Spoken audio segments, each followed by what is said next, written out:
حضرت شیخ الحدیث رحمۃ اللہ علیہ نے اپنی کتاب میں ایک واقعہ لکھا ہے کہ ہارون رشید کا ایک بیٹا تھا، شہزادہ تھا، مگر اس کے دل میں اللہ کو پانے کی لو لگ گئی تھی، تو وہ محل کے اندر بھی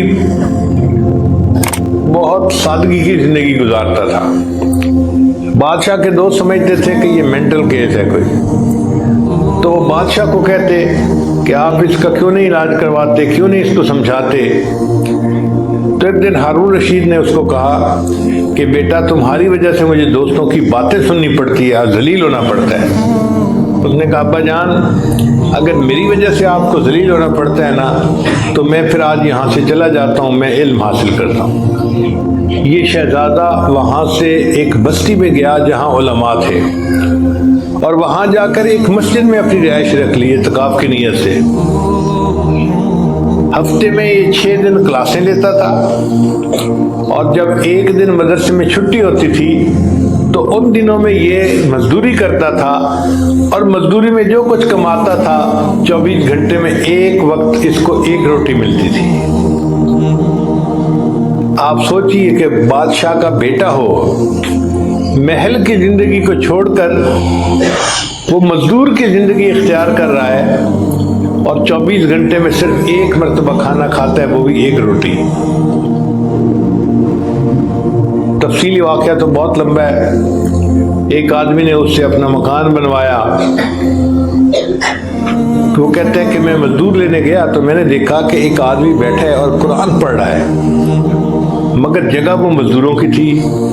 تو میں نے اس سے پوچھا کہ کیا تم مزدور ہو؟ اس نے کہا ہاں، لقد خلقنا الانسان فی کبد، تحقیق ہم نے انسان کو مشقت کے لیے پیدا کیا، ہم سب مزدور ہیں۔ تو میں نے کہا مزدوری کرو گے؟ اس نے کہا بالکل کروں گا، اس لیے تو بیٹھا ہوں یہاں۔ میں نے کہا آؤ میرے ساتھ۔ کہنے لگا میری 2 شرطیں ہیں، ایک تو مزدوری کے دوران نماز کا جب وقت آئے گا میں تسلی کی نماز پڑھوں گا، آپ نے مجھے اعتراض نہیں کرنا کہ زیادہ وقت کیوں لگا رہے ہو۔ میں نے کہا مجھے منظور ہے۔ دوسری بات اس نے کہی کہ میں 1 دن مزدوری کروں گا تو آپ سے اتنے درہم لوں گا، نہ اس سے زیادہ لوں گا نہ اس سے کم لوں گا۔ میں نے کہا یہ بات کیوں کہہ رہے ہو؟ کہنے لگے کہ کم لینے میں یہ مسئلہ ہے کہ میں جو درہم لوں گا اس سے میں 6 روٹیاں خریدوں گا اور روزانہ 1 روٹی کھایا کروں گا، اور میرے 6 دن آنے والے گزر جائیں گے۔ پھر مزدوری کا دن آئے گا، پھر مزدوری کر کے اتنے ہی پیسے لوں گا اور 1 ہفتہ اور گزار دوں گا۔ میں نے کہا کہ زیادہ کیوں نہیں لوگے؟ کہنے لگا مجھے جمع کر کے رکھنے کی کیا ضرورت ہے۔ میں اس کو لے آیا۔ اب اس نے جب مکان بنایا، دیوار بنائی، تو جو عام مزدور بناتے تھے نا اس سے دگنی مقدار میں دیوار بنا دی۔ وہ کہتے ہیں میں بڑا حیران ہوا، اور میں نے سوچا کہ میں باقی مکان بھی اسی سے بنواؤں گا۔ میں نے چھپ کے دیکھا تو وہ مزدور جو دیوار بنا رہا تھا نا اس کے وقت میں برکت تھی۔ وہ اینٹ اٹھاتا اور دیوار کے لیے رکھتا، تو ہمارے عام میسن جو ہوتے ہیں وہ تو اینٹ کو رکھتے ہیں، پھر اس کو سیدھا کرتے ہیں، پھر ٹک ٹک کر کے ٹکاتے ہیں، پھر دوسری اینٹ، ان کو ٹائم زیادہ لگتا ہے۔ یہ ایسا مزدور تھا کہ یہ اینٹ اٹھا کے رکھتا تھا اور اینٹ بالکل صحیح اپنی جگہ پہ ٹک جاتی تھی، اس لیے تیزی سے کام کرتا جاتا تھا۔ تو میں نے جب یہ برکت دیکھی تو میں نے فیصلہ کیا کہ میں نے پورا مکان اسی سے بنوانا ہے۔ پر مجھے پتا چلا کہ یہ تو ہفتے میں صرف 1 دن کام کرتا ہے، تو میں نے اپنا کام بند کروا دیا اور 1 ہفتہ انتظار کیا کہ اگلے ہفتے جب یہ بچہ پھر کام کے لیے آئے گا میں اسی سے مکان بنواؤں گا۔ جب کام کا دن آیا تو میں گیا جہاں سے اس نے ملنا تھا، تو ایک اور مزدور ملا۔ اس نے مجھے بتایا جی کہ وہ آج مزدور نہیں آیا۔ میں نے پوچھا وجہ کیا بنی؟ اس نے کہا کہ فلاں مسجد میں وہ رہتا ہے اور اس کو تیز بخار ہے اور وہ کام کرنے کے قابل نہیں ہے۔ میرے دل میں ایک محبت کا جذبہ پیدا ہو گیا تھا۔ میں نے کہا چلو میں جا کے اس کی توا پرسی کرتا ہوں۔ میں اس مسجد میں چلا گیا تو میں نے دیکھا کہ وہ نوجوان چٹائی کے اوپر لیٹا ہوا ہے اور سر کے نیچے اس نے ایک اینٹ رکھی ہوئی ہے، اس کا تکیہ بنایا ہوا ہے۔ وقت کا بادشاہ کا بیٹا ہو اور وہ چٹائی کے اوپر لیٹے اور سر کے نیچے اینٹ کو تکیے کے طور پہ استعمال کرے۔ کہتے ہیں میں قریب ہوا تو اس کا جسم تو بہت گرم تھا، میں نے اس کے سر کو اپنی گود میں رکھ لیا اور میں نے اسے کہا کہ میں تمہیں اپنے گھر لے جاتا ہوں، تمہارا علاج کرواؤں گا حتیٰ کہ تم صحت مند ہو جاؤ گے۔ اس نے آگے سے جواب دیا کہ مجھے لگتا ہے کہ میرا آخری وقت قریب ہے، اگر تم مجھ سے کوئی ہمدردی کرنا چاہتے ہو تو جب میری روح نکل جائے تم میری 2 چیزیں ہارون رشید کے جا کے حوالے کر دینا، وقت کے بادشاہ کے۔ وہ کیا چیزیں تھیں؟ ایک انگوٹھی تھی اور ایک قرآن مجید تھا۔ جب اس کی وفات ہوئی تو میں نے اس کو نہلایا، کفنایا، نماز جنازہ پڑھا کے دفن کر دیا۔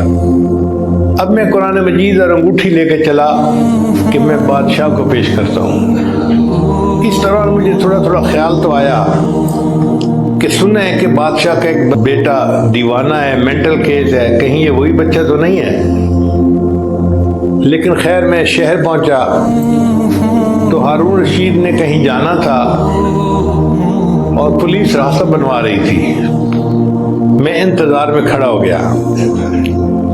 جب ہارون رشید کی سواری وہاں سے گزرنے لگی تو میں نے ہارون رشید کو وہ قرآن مجید اور انگوٹھی دور سے دکھا دی، تو ہارون رشید سمجھ گیا کہ بیٹا جب گھر سے گیا تھا اس کی والدہ نے اس کو یہ 2 چیزیں دی تھیں، بیٹا تم قرآن مجید کو پڑھا کرنا، تمہیں ماں یاد آئے گی، اور ضرورت پڑے تو انگوٹھی بیچ دینا، تمہیں سفر کے خرچے میں کمی کام آ جائے گی۔ تو ہارون رشید نے پولیس کو اشارہ کیا کہ اس بندے کو میرے ساتھ لے آؤ محل میں۔ وہ بندہ کہتا ہے جب میں محل میں گیا تو مجھے پولیس والے انچارج نے کہا کہ دیکھو بادشاہ بہت غمزدہ نظر آتا ہے، تو پلیز آپ نے جہاں 4 باتیں کرنی ہے نا تو اس کی جگہ 3 کرنا، اور اگر 3 کرنی ہے تو اس کی جگہ 2 باتیں کرنا، اور اگر آپ نے 2 باتیں کرنی ہے تو ایک ہی بات کر دینا، بات کو سمیٹ کے آ جانا، بادشاہ کے غم کو زیادہ نہ بڑھانا۔ میں نے کہا بہت اچھا۔ پھر اس کے بعد مجھے ہارون رشید کے پاس پہنچا دیا گیا تو ہارون رشید مجھے کہنے لگا کہ اے اجنبی، مجھے لگتا ہے تو میرے لیے کوئی غم کی خبر لایا ہے۔ تو میں نے کہا کہ ایک نوجوان تھا جس نے میرے گھر میں مزدوری کی تھی اور اس نے یہ امانت مجھے دی کہ جا کے ہارون رشید کو بتا دینا۔ تو ہارون رشید نے کہا اچھا تم نے شہزادے سے اپنے گھر میں مزدوری کروائی؟ میں نے کہا بادشاہ سلامت مجھے بالکل اندازہ نہیں تھا کہ یہ شہزادہ ہے، میں کیوں اس سے مزدوری کرواتا؟ تو ہارون رشید نے رونا شروع کر دیا اور کہا کہ اے بیٹے تو اپنے باپ سے زیادہ عقل مند نکلا، میں تو دنیا کے کاموں میں الجھا ہوا ہوں اور تو نے اپنی آخرت کی تیاری کی اور اپنے رب کے پاس پہنچ گیا۔ تو ان طلباء میں وقت کے شہزادے اور امیر زادے بھی ہوا کرتے تھے اور غریب لوگوں کے بچے بھی ہوتے تھے۔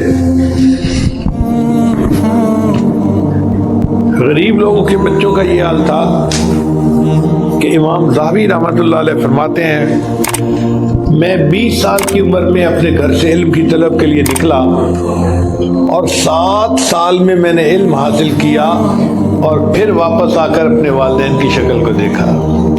7 سال میں گھر واپس ہی نہیں آئے، وہیں رہے۔ اب آپ بتائیے آج کے طلباء تو 1 ہفتے کے بعد گزارا نہیں ہوتا جی، گھر جائیں اپنے والدین کو ملیں، بھائیوں کو ملیں۔ وہ